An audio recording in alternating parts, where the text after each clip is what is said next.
I do not have a hotspot, nor am I planning to get one.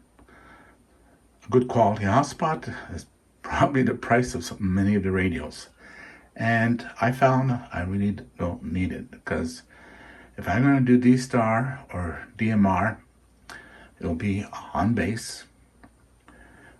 For DSTAR,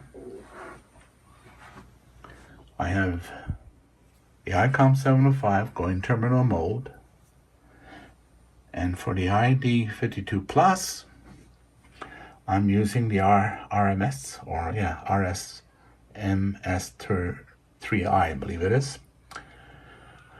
It's an ICOM software. I'm using this on an iPad running iOS 17, I believe.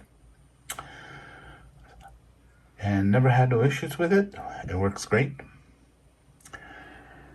And I do have two of these DMR radios. Oops, let me just, I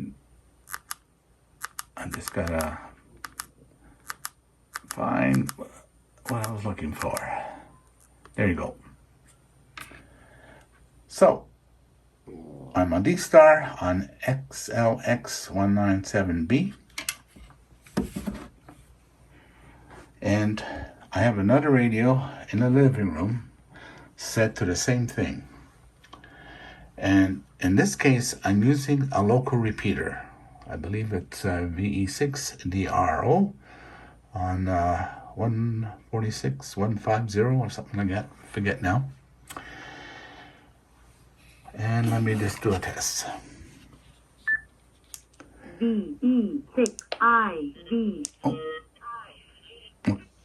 It came through on that one. You know, someone happened to be going on. VA6ALY. We're doing a test and we're clear. Thanks.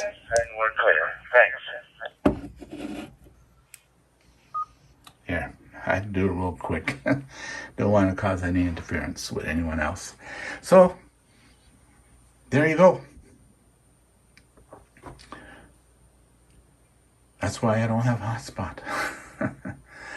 If you're mobile and you want to use a cellular phone or something like that, well, maybe. Until then, I'll go into more details a little bit later. I just want to demonstrate. There's a big push for people to keep buying hotspots, and the only reason I can see that, if you don't have a local repeater at all, and you don't have a hookup, I guess, with your radios directly to internet, you still don't need to buy it, because there's actually programs like Doozy, which I have used my ICOM on Doozy, running on 10 meters, and connect to DSTAR. In fact, it does a better job than terminal mode. I'll demo that. If you haven't done so, it would be appreciated. Please subscribe. And thank you for watching. Have a nice day.